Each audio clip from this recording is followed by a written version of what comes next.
Hello and welcome to another episode of videos from Bear Stamp Family. Today we're going to discuss soaking stamps and how to accomplish this, particularly with the whole family. Now, we like to get the kids right involved here, so we'll take a little container, get it filled up with some fairly warm water, not super hot. We don't want anybody getting their burns on their fingers. And then we'll take our stamps and go ahead and sort them out by colors and whites. We don't want to necessarily soak them together because if the color bleeds off of those colored envelopes, then we're definitely going to have a problem with it staining our stamps. So, let's see here. We'll take this bucket here, and then we'll take these stamps over here, and then we'll put them in the water face down. Now, we put them face down so that when they release, it'll be a lot easier for us to just kind of pick them up out of the water. Occasionally you'll get some of those stubborn ones that don't want to let go. And what you'll do is kind of bend the edge of the paper so that the stamp sticks up off of it and gently work it away. Now if you meet any type of resistance, I mean super ultra light resistance, stop. You don't want to tear your stamp. There's nothing wrong with putting it back in the water and letting it sit there for a while. Now remember, your first soak could take 15 to 30 minutes. Anywhere in between there is acceptable. And in some cases, you'll go back to that bucket of water in 15 minutes and half your stamps will be floated off the paper and sitting at the bottom. All you need to do is scoop them out.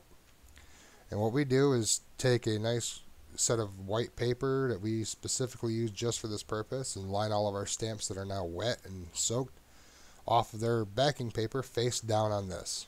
Now we put them face down on here so that if there's any gum left, they won't stick to it. And it gives the stamp the ability to curl, and as it dries, it will curl.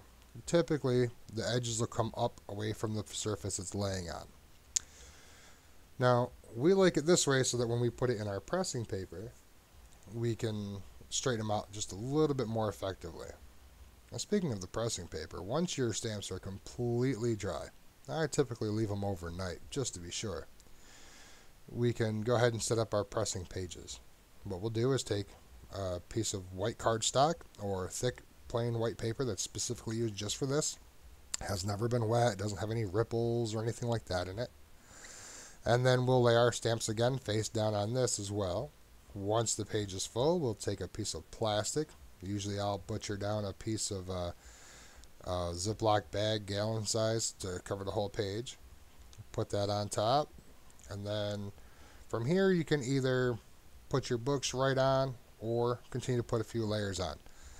If you're like me, you like to go, 3 to 5 pages deep before putting on the books. Once everything's all set, make sure our top layer also has a layer of paper on it, or plastic, excuse me, and then from there we pile on our books. Now, as you can see, I use quite an extensive stack of books. Some people use less, some people use more. I believe the more weight, the better. We let everything press for a minimum of 4 to 8 hours and up to a week. There's nothing wrong with it. The longer the better. And when you get back into taking them out, what we'll do is sort them by our own special styles. Now, some people will know exactly what's in their press and they'll sort it right into their books. There's nothing wrong with that. Now, what we do as a family is sort them out by country first. And then sometimes, depending on if we want that countries for our collection, we'll sort within the country by year or sets, and then the rest of them will go into our trading bin. Everybody should have a trading bin. It's the most effective way to get yourself some stamps at a very low cost. If you trade bulk for bulk and find yourself with duplicates yet again, or with items that you're simply not interested in, there's nothing wrong with that. That's half the adventure.